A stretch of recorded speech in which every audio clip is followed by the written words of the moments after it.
हाँ। आएगा ही आएगा। ये बिजनेस जब मेरे पास आया था तो मैंने इसकी शुरुआत नहीं की थी।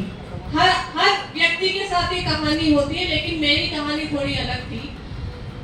क्योंकि ये बिजनेस जब मेरे पास आया था तो मेरे फादर की बहुत अच्छी इनकम आ रही थी, बहुत अच्छी लाइफस्टाइल हमने देखी थी, क्योंकि मेरे फादर बिजनेसमैन थे।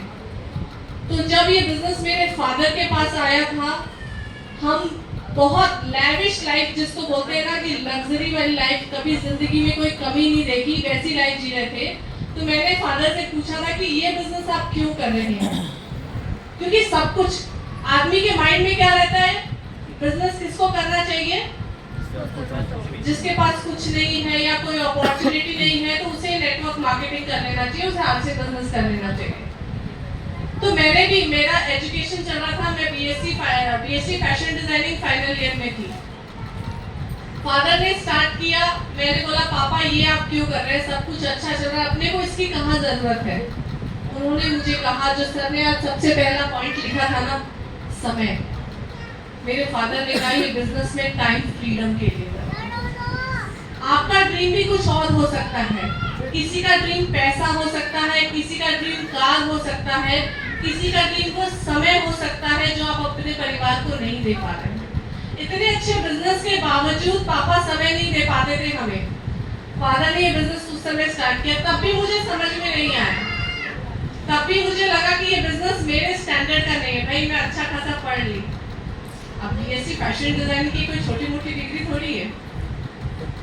और पढ़े लिखे होने में एक बड़ा काम ये होता है कि एक दिमाग के साथ एक छोटा दिमाग फ्री आता है। यस। डेढ़ होशियार। तो मैं थी डेढ़ होशियार। मुझे लगा कि भैया मुझे क्यों करना है ये बिजनेस, मेरे स्टैंडर्ड का थोड़ी है। अब इसमें करना क्या है, हल्दी मिर्ची धनिया यही तो बताना है ना लोगों को, इसको यूज करो आप कामयाब हो जाओगे। अब मैं किसको, अपने फ्रेंड को कैसे बोले जाऊं कि भैया आप हल्दी ले लो आप मिर्ची ले लो? मेरा स्टैंडर्ड गिर जाएगा, मैं कैसे बोलने जाऊंगी लोगों को? फिर पापा को समझ में आया कि इसको ऐसे बिजनेस समझ में आने वाला नहीं है। तो उन्होंने ऐसे ही सेमिनार में मुझे इनवाइट किया, वो मेरे को लेके गए। आप भी पहली बार आए ना, बहुत सारे लोग। यस। कितने लोग पहली बार आए हैं? एक बार फिर से इनके जोश के लिए जोरदार ताली। तो मैं भी आपकी तरह पहली बार आई बिजनेस सेमिनार सुनने। और सचिन सर को पहली बार कितने लोग सुन रहे हैं?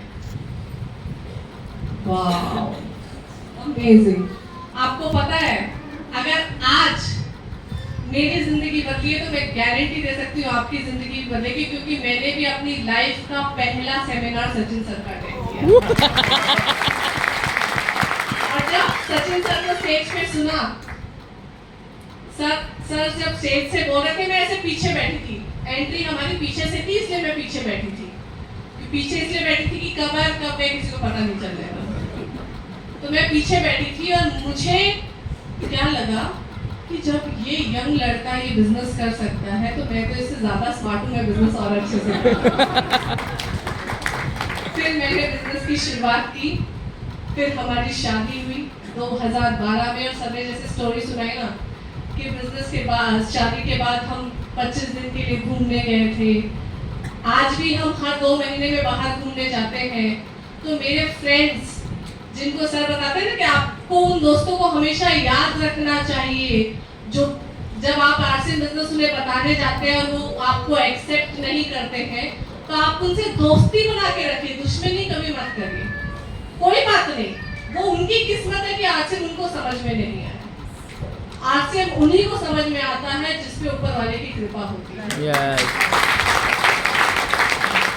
तो मैंने भी अपने उन दोस्तों को दोस्त बना के रखा जो आरसी बिजनेस में आने के लिए इंटरेस्टेड नहीं थे। आज मेरी फ्रेंड्स सभी ये बोलती है कि नेहा तेरी लाइफ तो बहुत जोरदार है, हर वक्त देखो तू कभी यहाँ घूमती है कभी वहाँ घूमती है। आप भी आ सकते हैं, आरसी बिजनेस में आ जाइए, 2 से 3 साल मेहनत कर लीजिए। आने वाले समय में आपके भी इस तरीके से प्रोग्राम हो सकते हैं और पूरे हिंदुस्तान में घूमने का मौका मिल सकता है। यस। ये अपॉर्चुनिटी देता है आरसी। कश्मीर कितने लोग गए हैं? 2 4 5। कितने लोग जाना चाहते हैं?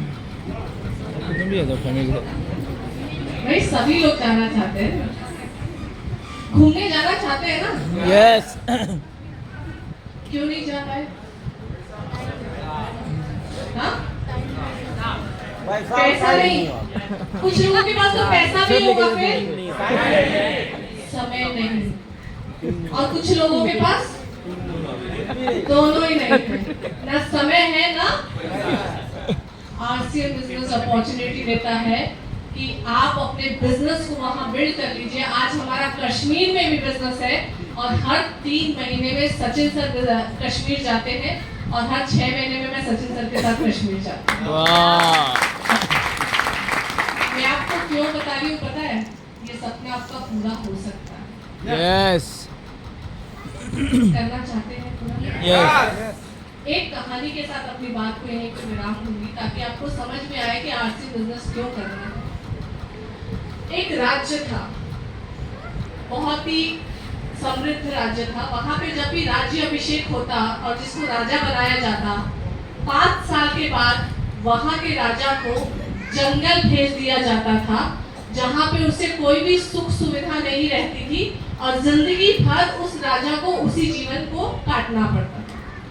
5 साल राजा की जिंदगी, उसके बाद की पूरी जिंदगी सन्यासी की जिंदगी, मुश्किल भरी जिंदगी। अब हर साल ऐसा होता था, तो हर बार तो कोई तैयार नहीं होगा। ऐसे राज्य का राजा कौन बनना चाहेगा जिसमें सिर्फ 5 साल का सुख हो, बाकी समय तो मुश्किल में काटना पड़े। तो इस बार बड़ी दिक्कत हो गई। जिसको बोलो आप राजा बन जाइए तो बोलता है मैं नहीं बनूंगा, क्योंकि 5 साल ही तो खाली खुशी है, बाकी समय तो मुश्किलें हैं। तो एक विद्वान व्यक्ति के पास सारे गांव वाले लोग गए और उनसे कहा कि आप हमारे राजा बन जाइए। बहुत समझाया उनको, तो उन्होंने कहा ठीक है, मैं आपका राजा बन जाता हूँ।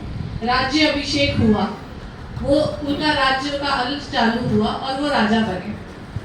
अब 5 साल बाद उनको भी जंगल में जाना था, उनको भी मुश्किलें, मतलब कोई सुख सुविधा नहीं उस जंगल में, ना खाने का ठिकाना, ना पीने का ठिकाना, ना रहने का ठिकाना, ना कपड़ा, कुछ भी पता नहीं कि कैसी जिंदगी हो।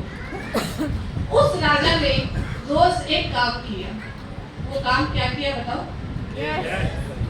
वो राजा रोज सुबह उठता, कुछ सिपाहियों को अपने साथ जंगल की ओर लेके जाता। अब वो जंगल में जाता और रोज सुबह ये कार्यक्रम चलता।